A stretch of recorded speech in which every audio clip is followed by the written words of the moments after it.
दोस्तों आगे वीडियो में आप देखेंगे कैसे असद ओवैसी ने गोदी मीडिया के एंकर की बिना साबुन धुलाई करते हुए उसकी सारी अंधभक्ति एक बार में निकाल दी। गोदी एंकर लगातार अंधभक्ति दिखाते हुए ओवैसी से उल्टे सीधे सवाल पूछकर हीरो बनने की कोशिश कर रहा था, लेकिन शायद उसे नहीं मालूम था कि ओवैसी साहब अपनी तरफ आने वाली हर फुलटॉस गेंद को सीधा बाउंड्री के बाहर ही भेजते हैं। गोदी एंकर के हर सवाल पर ओवैसी उसे ऐसा धो रहे थे मानो ओवैसी बेचारे गोदी से पिछले जन्म का बदला ले रहे हो। दोस्तों वीडियो इतना शानदार है कि आप इसे बीच में छोड़कर जा नहीं पाएंगे, इसलिए वीडियो को अंत तक देखिएगा, क्योंकि वीडियो के अंत में ओवैसी साहब ने गोदी मीडिया पर ऐसी बात कही है कि वहाँ बैठी जनता भी खड़े होकर तालियां बजाने पर मजबूर हो गई। वीडियो का वो हिस्सा देखना मत भूलिएगा। चलिए आपको आगे का शानदार वीडियो दिखाते हैं। लेकिन ओवैसी साहब, देश भर में लोकसभा चुनाव ने यह साबित कर दिया कि नरेंद्र मोदी थोड़े बहुत कमजोर जरूर हुए होंगे, लेकिन लगातार तीसरी बार प्रधानमंत्री बनकर उन्होंने साबित कर दिया कि आज भी मेजॉरिटी उनके साथ है। 44% सीट्स और 36% वोट आज भी मोदी को देता है। अभी मजा आएगा ना भिड़ो। आप बड़ी मोहब्बत दिखा रहे हैं नरेंद्र मोदी से। 400 पार से 240 पे आके दम तोड़ दिए मेरे महबूब। तो क्या बात, आपके महबूब कैसे हुए? नहीं, हम कह आपका तो विशेष प्रेम है उनसे। मैं एक पासिंग कह रहा हूँ, मेरे महबूब नहीं है, आप लोगों के मीडिया के महबूब हैं वो। सही पकड़े हैं। तो हमें 400 पार से 240 पे आ गए तो काफी गिरे हैं ना, गिरावट आई है। पर लगातार 3 बार कोई जीत जाए तो वैसे साहब मानना पड़ेगा, दाद तो देनी पड़ेगी ना। कब हुआ था बताइए इससे पहले? अब इससे पहले कब हुआ था तो नेहरू भी हुए थे। हाँ। तो ऐसा नहीं है कि देखिए ये इस देश की जनता जो है ना, बड़े बड़े नेताओं को ऊंचाई पे लेके जाती है और फिर जब नीचे लाती है तो मट्ठी चका देती है उन लोगों को। तो ये भी होगा, इसमें कोई बात नहीं है। मगर 400 पार के जो बड़े बड़े बुलंद दावे किए थे, बल्कि आपने इंटरव्यू किया था मोदी के साथ, बड़ा अनस्क्रिप्टेड इंटरव्यू था, बड़े परेशान नजर आ रहे थे उस वक्त प्रधानमंत्री, मगर वो एक्सपोज हो रहे थे तो 240 पे आ गए। अच्छा, ईवीएम पर तो आपका भरोसा है ना? बाकी विपक्षी दलों की तरह आप तो नहीं कहते ईवीएम रिग। आपका एक बयान याद आया, आपने कहा था ईवीएम रिग नहीं बल्कि दिमाग रिग हो गए हैं। बिल्कुल सही है, बिल्कुल सही है। आप हर जो माहौल इस देश में पैदा हुआ है, देखिए महात्मा गांधी के कत्ल से पहले जो नफरत का माहौल था, वो माहौल आज 2024 में है। मैं इतना ही कहूंगा बस। वो जो माहौल पैदा कर दिया गया था कि मुसलमान जिम्मेदार है, आज वो जिम्मेदार, ये सब वही माहौल पैदा हो गया आज। तो आप हर एक के दिमाग में बात डाल दिए कि इस देश में हर तकलीफ, हर मसला मुसलमानों की वजह से है। और बेचारे बाज लोग जिनको मालूम नहीं, कुछ नहीं मालूम, आप जाकर पूछा, वो आपके कलीग बेचारे जाते हैं देश भर में, उनसे पूछते हैं, वो बेचारे कुछ मालूम ही नहीं, बके जा रहा है जुनून में, क्या वैसा हो गया वैसा हो गया।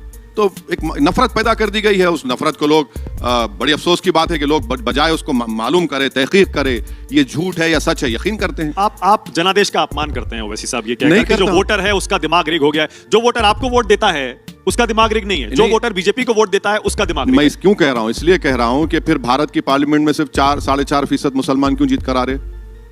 ठीक है, आप मुझे वोट नहीं दे रहे, साहब कह रहे हैं, भाई दूसरों को तो जिता दो ना। ये जितने भी एमपी जीत कर आए, उस बशमूल मेरे, वो हम उन पार्लियामेंट कॉन्स्टिट्यूंसी से जीत कर रहे हैं जहां पर मुसलमानों की वोट मोर देन 30-35% है। हमारे अंसारी साहब और एक डीएमके से जो मुस्लिम लीग के एमपी जीते, वो सही मानों में से कामयाबी है, सबने वोट दिया उनको। आप कौन सा एहसान कर रहे हैं भाई? इंडिया अलायंस क्यों नहीं हरा पाया मोदी जी को? नहीं, बीजेपी के पास एक मुसलमान क्यों नहीं है एमपी, ये पूछिए। 240 में एक मुस्लिम एमपी नहीं है उनके पास। वो तो मुसलमानों का वोट चाहते ही नहीं, उनके कई नेता खुलकर कहते हैं हमें नहीं चाहिए मुसलमानों का वोट। तो प्रधानमंत्री को कहना चाहिए कि जब मैं दुबई कुवैत को जाऊंगा, गले नहीं लपटूंगा या हबीबी नहीं बोलूंगा। उसे कहना चाहिए। उसी तरह आपको हिंदू का वोट नहीं चाहिए, आप भी सिर्फ मुसलमानों की बात करते हैं। किसने कहा आपको? आप कभी देखिए, आप कभी मेरे ऑफिस को आइए। अभी 2 दिन पहले जहां से बीजेपी के विधायक हैं, वहां के गंगापुत्रा संगम एक है बैकवर्ड क्लास हिंदू भाइयों का, जो मच्छी का कारोबार करते, उनकी मार्केट को उनसे छीन लिया जा रहा था। हमने जाकर उनका काम करवाया। ये सवाल गलत है कि हम हिंदुओं के खिलाफ है, कभी नहीं थे हम हिंदुओं के खिलाफ। हम ये कह रहे हैं कि जो लोग मुसलमानों को एक ढाल बनाकर अपनी नाकामियों को छुपा रहे हैं, हम उनके खिलाफ हैं। इंडिया अलायंस क्यों फेल हो गया ओवैसी साहब लोकसभा चुनाव में? बीजेपी को नीचे तो ले आया, लेकिन अपनी सरकार क्यों नहीं बना पाया, जबकि 10 साल की एंटी इनकम्बेंसी थी? मैं कुछ कहूंगा फिर शुरू हो जाएंगे मेरे पीछे। नहीं कहिए ना, आप तो वैसे भी डरते नहीं। मैं ये कह चुका हूं, पार्लियामेंट में मैंने ऑन रिकॉर्ड कहा कि जब किसी इंडिया अलायंस के नेता ने कहा कि ये मोहब्बत की कामयाबी है, मैंने कहा कि बीजेपी सत्ता में आई तो नफरत की कामयाबी है, ये कोई मोहब्बत की कामयाबी नहीं है। अब ये उनको देखना चाहिए कि क्यों, क्या वजह थी, क्यों हार गए। उनके पास एक से एक दिग्गज बड़े लोग बैठे हुए हैं, वो देख सकते हैं। क्या ओवैसी साहब की ताकत अगर इंडिया अलायंस के साथ होती तो क्या मोदी जी हार जाते, उनको हराया जा सकता था? नहीं, देखिए सवाल ये है कि मुस्लिम समुदाय तो 1950 से लेकर 2024 तक हर उस पार्टी और उस कैंडिडेट के खिलाफ वोट दिया जो उनको लगता है कि वो उनके लिए ठीक नहीं है, देश के लिए ठीक नहीं है, उनके खिलाफ वोट दिया। अब सवाल ये है कि अब CSDS का डेटा है, संजय साहब को आप बुलाते हैं, आप संजय साहब से एक सवाल कर लीजिए कि असदुद्दीन ओवैसी ने ये कहा मेरे प्रोग्राम में आकर कि मुस्लिम समाज 2014, 2019 और 2024 बिटवीन 7% मुस्लिम वोट मिला बीजेपी को, मगर जो दूसरे हिंदू समाज के अपर कास्ट हैं, बैकवर्ड क्लास हैं, दलित हैं, उनमें बीजेपी का वोट बढ़ता गया। इसका जिम्मेदार कौन है बताइए आप इनको रोकिए ना। आप कब तक ओवैसी को गाली देंगे? ठीक है, आपको गाली देने से आपको रात में नींद अच्छी आती है, या आपकी बीवी से डर कर आप मुझे गाली देते, मुझे नहीं मालूम, मगर आप ये सच्चाई तो यही है, CSDS का डेटा है। आप संजय साहब से पूछ लीजिए बात। आपने कभी राहुल गांधी से डायरेक्टली बात क्यों नहीं की ओवैसी साहब, या कोशिश की थी और बात नहीं हो पाई? नहीं, मैं क्यों करूंगा बात जाकर? मेरे पेट में दर्द थोड़ी है भाई। बीजेपी को हराना चाहते हैं ना आप, और आप चाहते हैं पूरा विपक्ष एक हो जाए। हाँ, पूरा विपक्ष आप भी तो चाहते हैं एक हो जाए। हम जब यूपीए में थे तो मोहतरमा सोनिया गांधी साहिबा के घर में यूपीए की कोऑर्डिनेशन मीटिंग होती थी, तो वहां पर 1 से 2 मरतबा मेरी उनसे मुलाकात हुई। उसके बाद मेरी उनसे कोई मुलाकात नहीं हुई है। और मैं कोई वो अपनी पार्टी चला रहे हैं, वो अपना काम कर रहे हैं, मैं अपना काम कर रहा हूँ। ठीक है, राहुल गांधी कैसे नेता हैं ओवैसी साहब? अरे भाई, आप मेरे को आप उन्हें कैसे जज करते हैं, कैसे रेट करते हैं? अब आप मेरे को यहाँ पर किस लिए बुलाए हैं? उस पे आ जाइए। अब मैं कौन होता हूँ किस पे जज करने वाला? भाई वो अपनी जगह अपना काम कर रहे हैं, अपने पार्टी के वो बड़े नेता हैं, अपना काम कर रहे हैं, कोशिश कर रहे हैं, हम अपना काम कर रहे हैं, कोशिश कर रहे हैं। अब मैं कैसा बोलूं उनके लिए? ये तो बहुत सब्जेक्टिव चीज हो जाएगी। ओके, अच्छा, मगर ये बात बताइए, मोहन भगवत के बारे में हमसे क्यों नहीं पूछ रहे? डर लग रहा है? पूछेंगे अभी पूछेंगे। अभी तो शुरू किया है मैंने ओवैसी साहब। नहीं, उन्होंने कह दिया कि राम मंदिर के कंस्ट्रक्शन के बाद ही देश को आजादी मिली। आप बताइए कि क्या बात है? मगर हमको ये समझना चाहिए कि 1925 में आरएसएस बनी, 1925 से लेके 1947 तक आरएसएस एक फोटो दिखा दे कि उन्होंने अंग्रेजों के खिलाफ आंदोलन किया था। हेगडेवर कांग्रेस के मेंबर थे, इसलिए अरेस्ट हुए, मगर 1925 से 47 तक जाहिर है भगवत साहब को कहना पड़ता है ये बात, क्योंकि वो 1925 से 47 तक कहीं नजर नहीं आए। आप थोड़ी मैं ज्यादती नहीं है, थोड़ी ज्यादती इसलिए सुनिए, Simon commission, quit India movement, बताइए कहां थे लोग? 90 नेता भगत सिंह कौन सी आइडियोलॉजी के थे? नेताजी कौन सी आइडियोलॉजी के थे? क्यों? और आप देखिए सरदार पटेल के लेटर्स हैं जिसमें उन्होंने कहा कि देश में इस तरह का माहौल बना जिसकी जिम्मेदार आरएसएस और हिंदू महासभा है। नहीं, मैंने ज्यादती का शब्द इसलिए इस्तेमाल किया क्योंकि भागवत साहब ने ही कहा है कि मस्जिद जाकर शिवालय क्यों ढूंढना। अरे आपको उस बयान का स्वागत करना चाहिए। छोड़िए ना मानक साहब, ये आरएसएस की डबल स्पीक, इनकी डबल स्पीक है। ये वो लोग हैं कि महात्मा गांधी के असैसिनेशन के बाद जब तिरंगा लहराया गया था तो ऑर्गेनाइजर मैगजीन उठाकर देखिए, उन्होंने कहा कि 3 चीज अशुभ होती हैं, 3 रंग इस देश के लिए अच्छा नहीं है, मगर वही झंडा लेके नरेंद्र मोदी आज बोल रहे हैं हम विकसित भारत बनाएंगे। उन्होंने कहा था 3 चीज अशुभ होती है। फिर यही ऑर्गेनाइजर मैगजीन जो आरएसएस का माउथपीस से लिखा था कि नहीं, हम संविधान को नहीं मानते, हम मनुस्मृति को मानते हैं। अब वही नरेंद्र मोदी संविधान को चूमते हैं। तो ये आरएसएस की डबल स्पीक है, एक सीक्रेटिव ऑर्गेनाइजेशन है, ये थियोरी ऑफ कंफ्यूजन फॉलो करते हैं। मोहन भगवत वहां एक बात बोल दिए, मगर आप ये नहीं देख रहे कि विश्व हिंदू परिषद के लीडर ने क्या कहा। उन्होंने कहा कि मोहन भगवत ने जो बात कही है वो 1980s के कंटेक्स्ट में कही थी, वो बात सही है, मुसलमानों को अपनी मस्जिदें छोड़नी चाहिए। ये कंफ्यूजन क्रिएट करते हैं, सीक्रेट, ये डबल स्पीक के माहिर हैं ये लोग। ओवैसी साहब, बीजेपी के कोर एजेंडे में राम मंदिर के अलावा 370 और यूनिफॉर्म सिविल कोड था। 370 जा चुका है और सुप्रीम कोर्ट ने भी उस फैसले को अपहोल्ड किया है। क्या 370 का जाना ओवैसी साहब ने स्वीकार कर लिया है? राम मंदिर आपने स्वीकार नहीं किया, 370 क्या स्वीकार कर? मैं 370 के खिलाफ था, हूं और रहूंगा। उसमें बुरी बात क्या है? 370 आप निकाल दिए। आज आप जाकर पूछिए जम्मू के लोगों से कि जम्मू में पूरी चावल की इंडस्ट्री जम्मू के लोगों से निकल चुकी है। शराब तो खैर हराम है मेरे लिए, मगर वो भी उनके हाथ से निकल चुका है। अब वहां पर बाहर के लोग आकर वहां की डेमोग्राफी को चेंज कर रहे हैं। और आप कश्मीर, आप लद्दाख में जाइए, लद्दाख में इतना बड़ा एजिटेशन हो रहा है, अनफॉर्चुनेटली मीडिया उसको कवर नहीं कर रहा है। वो कह रहे हैं कि हमारे को तो आपने पोंछ के फेंक दिया, हमको तो राइट ही नहीं है। पर 370 का ओवैसी साहब, देश के मुसलमानों से क्या लेना देना है? नहीं, मुसलमान से क्यों जोड़ रहे हैं उसको आप? असदुद्दीन ओवैसी एक पार्टी को रिप्रेजेंट करता है, तो 370 के पक्ष में आप क्यों हैं? 300 ये तो एक टेम्परेरी प्रोविजन नहीं था, बिल्कुल नहीं था। वो एक फिग लीफ था, मानता हूं, वो एक फिग लीफ था। मगर हमने जब जम्मू कश्मीर के राजा ने भारत का हिस्सा बनाया तो वो बनाया गया था, उन चीजों को दिया गया था। उसमें बुरी बात क्या थी? अब आप बताइए, क्या हम नॉर्थ ईस्ट में जाकर कोई जमीन ले सकते हैं? ट्राइबल एरिया में नहीं ले सकते। आप और हम लक्षद्वीप नहीं जा सकते, अरुणाचल नहीं जा सकते, हमको परमिशन लेके जाना पड़ता है। मतलब मुस्लिम इशू नहीं है ना 370 का। देखिए एक स्टेट था जहां पर मुसलमान मेजॉरिटी में थे, आपने उसको स्टेट से यूनियन टेरिटरी बदल दिया। ये कौन दुनिया में स्टेट कह रहे हैं बना देंगे। अरे कौन जिया तुम्हारे जुल्फ तो के सुनिए, कौन जिया तुम्हारे जुल्फ के शहर होने तक, हम खाक हो जाएंगे तुमको खबर होने तक। अब इनकी बात का कौन भरोसा करेगा? अगर स्टेट बना दें, फुल स्टेट बना दें विदाउट 370, आपको मंजूर होगा? अरे आप 34A का क्या करेंगे बताइए? नौकरियों का क्या करेंगे? क्यों बाहर का आदमी आके नौकरी लेगा वहां पर? आप 370 निकाल दिए, कितने महीने तक आपने इंटरनेट बंद करके रख दिया? कोविड चल रहा था, आपने इंटरनेट बंद करके रखा कश्मीर में, आपको निकाल दिए। वो तो आतंकवाद की वजह से 370 हटाया गया। वैसे पत्थरबाजी होती थी। अरे आतंकवाद अभी भी चल रहा है। आतंकवाद नहीं हो रहा है कि हमारे पत्थरबाजी ना के बराबर होती है। हमारे बहादुर सिपाही नहीं मारे जा रहे हैं, पाकिस्तान से आतंकवादी आकर मार के जा रहे हैं। घटनाएं बहुत कम हो गई। कहाँ कम हुई है? कहाँ कम हुई है? आंकड़ा है सरकारी। कहाँ कम हुई है? आप कहाँ आंकड़ा है? कौन सा? हमारे सिपाही एनकाउंटर हो रहा है वहां पर। ठीक है, अब यूनिफॉर्म सिविल कोड, वो तीसरा बीजेपी का कोर एजेंडा। देखिए यूनिफॉर्म कई स्टेट्स में लागू हो गया। अरे क्या लागू हो गया? एक बात सुनाइए, आप मिसाल लेते उत्तराखंड की। उत्तराखंड ये कहता है कि एक्सेप्शन है हिंदू मैरिज एक्ट को, एक्सेप्शन है हिंदू सक्सेशन एक्ट को, एक्सेप्शन है ट्राइबल्स को। फिर कहां का यूनिफॉर्म हुआ? मानक साहब को एक्सेप्शन दे रहे हैं और ओवैसी को नहीं दे रहे हैं, तो कहां यूनिफॉर्म हुआ? क्योंकि ओवैसी साहब को ज्यादा हक है ना। क्या पर्सनल लॉज में? किसमें हक? 4 शादी कर सकते हैं। आप भी करिए, कौन रोक रहा है आपको? कानून रोकता है। अरे नहीं, ये बात है कि नहीं 4 शादी कर रहे हैं तो ओवैसी से हक छीन ले। अरे भाई, ओवैसी एक शादी को ही निभाने के लिए बड़ी एड़ी चोड़ी का हमारे को कोशिश करना पड़ता है। आपको नहीं मालूम मुस्लिम समाज में पूरा सुपर पावर कहां रहता है? हाँ बता रहे हैं आपको। मगर आप ये कोई बकवास है कि नहीं 4 शादी कर सकते? डेटा है गवर्नमेंट ऑफ इंडिया का कि हिंदुओं में भी मुसलमानों में भी 2 शादी होती है। मगर फर्क यह है कि जब मुसलमान दूसरी शादी करता है तो उसको वाइफ का स्टेटस मिलता, मिस्ट्रेस नहीं होती। उसको उसके हस्बैंड के प्रॉपर्टी में शेयर मिलता है, वो मिस्ट्रेस नहीं होती है।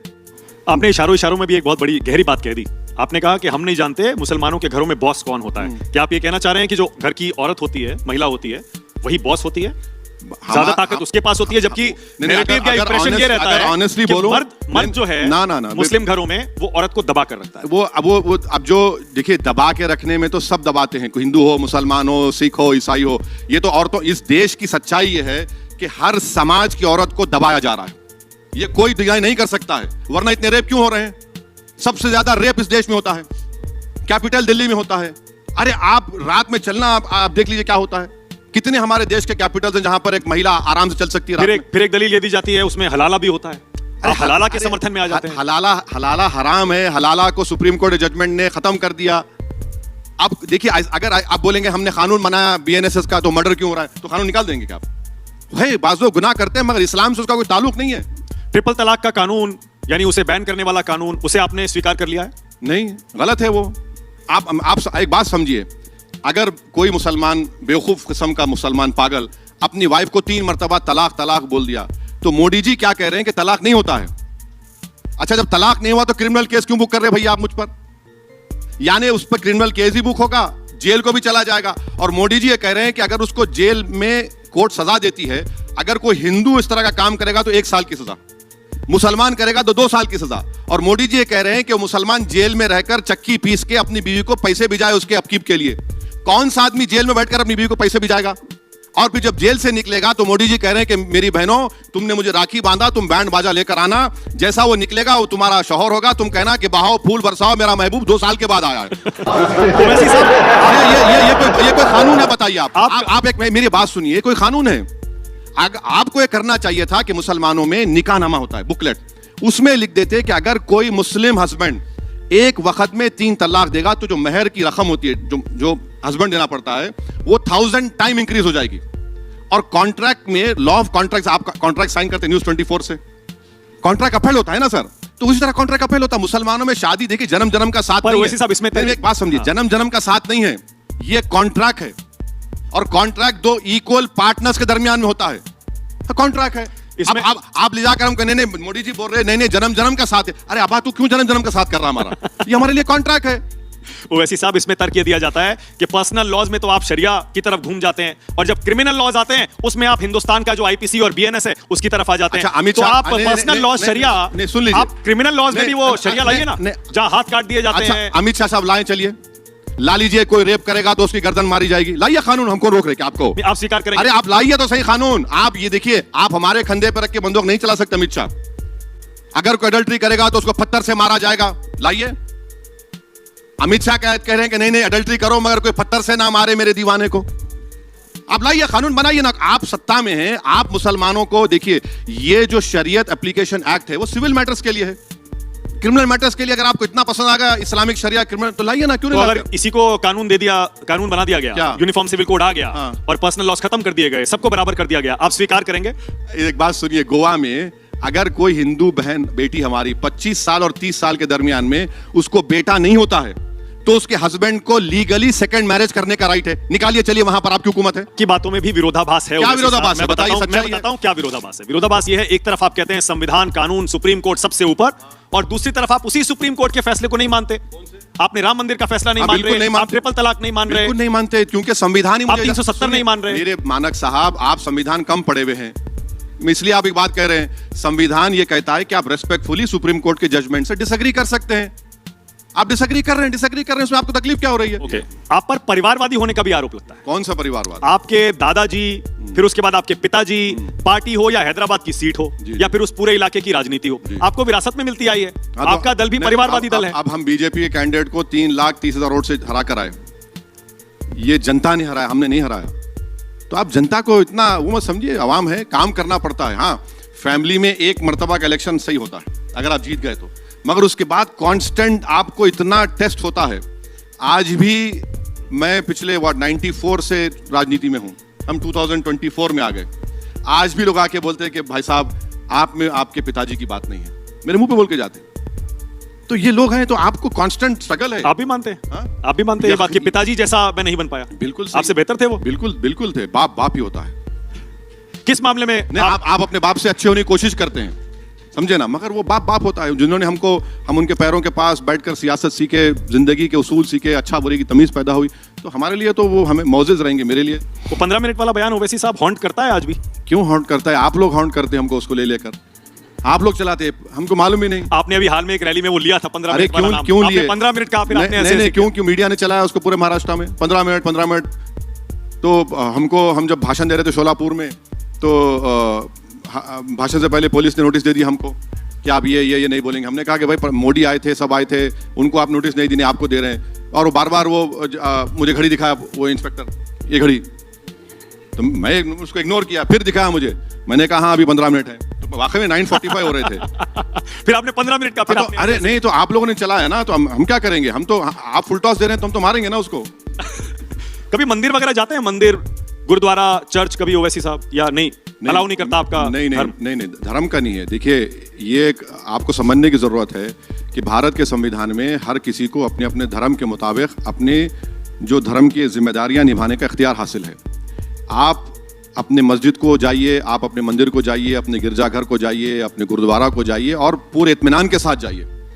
ये राइट हमको प्रोटेक्ट करने की जरूरत है। अब नरेंद्र मोदी जाते हैं सऊदी अरब, जो गल्फ कंट्री, सऊदी अरब गए, यूएई गए, यूएई में तो बड़ी मस्जिद को देख लिए, क्या क्या देख लिया, मगर फिर यहाँ पर संभल और अजमेर में क्या हो रहा है? फिर वो जब टोपी नहीं पहनते तो आप उन पर हमला क्यों करते हैं? अब वो सबको टोपी पहना दिया ना, देश के नौजवानों को टोपी पहना दिया मोदी जी। आप कहते हैं वो मुसलमान की टोपी, मुस्लिम कैप नहीं पहनते, आप भी तो नहीं जाते ऐसे दूसरे धर्म के किसी? नरेंद्र मोदी ने तो देश के नौजवानों को टोपी पहना दिया। 45% अनएम्प्लॉयमेंट है, 25%। बोलिए और बोलिए, मोदी बोलिए। नहीं वैसे साहब देखिए, टू बी फेयर, आप कहते हैं मोदी योगी मुस्लिम कैप नहीं पहनते, मना कर देते हैं, सवाल आप भी तो नहीं जाते मंदिर, बताइए। देखिए, एक बात सुनिए, मैं किसी मंदिर के खिलाफ था ना कभी रहूंगा। आपको मैं बता रहा हूं, आप अकबर की बात कर रहे हैं। 5 दिन पहले की स्पीच अकबर की, चीफ मिनिस्टर की मौजूदगी में अकबर ने कहा कि उनके कॉन्स्टिट्यूंसी में एक लाल दरवाजे की बहुत पुरानी मंदिर है, उसका 10 करोड़ रुपए दीजिए, और उनके कॉन्स्टिट्यूंसी में एक 400 साल पुरानी मंदिर है कुली कुतुब शाह जमाने की, उसको इंप्रूव करिए। ये होना चाहिए इसका। अच्छा, मैं क्यों जाकर तो कोई नहीं कर रहा ना कि नहीं यहाँ मस्जिद थी, यहाँ दरगाह थी, ये तो हम नहीं कर रहे हैं ना। फर्क महसूस करिए आप। और कौन कर रहा है वो? वे ख्वाजा अजमेरी की दरगाह को दरगाह नहीं बोल रहे हैं। नाथुराम गोडसे, हिंदुस्तान का, आजाद हिंदुस्तान का सबसे पहला टेररिस्ट। हाँ, गांधी को मारने वाले को आप देशभक्त बोलेंगे? टेररिस्ट बोलेंगे ना। हत्यारा भी कह सकते हैं। नहीं, टेररिस्ट बोलेंगे। अगर बंदूक उठाएगा कोई भी तो टेररिस्ट है। जो कोई बंदूक उठाएगा वो टेररिस्ट है। जो बंदूक देश में उठाएगा वो टेररिस्ट है। बिल्कुल, आप जो बंदूक उठाएगा वो टेररिस्ट है, वो तो लॉ कहता है ना, आप और हम कहने की जरूरत नहीं है। मगर आपको इतनी तकलीफ क्यों हो रही गोडसे को टेररिस्ट बोले? मुझे कोई दोस्तों वीडियो को आखिर तक देखने के लिए आपका धन्यवाद। अगर वीडियो पसंद आई हो तो वीडियो को एक लाइक जरूर कीजिएगा। ऐसे और वीडियोस देखने के लिए हमारे चैनल को अभी सब्सक्राइब करें।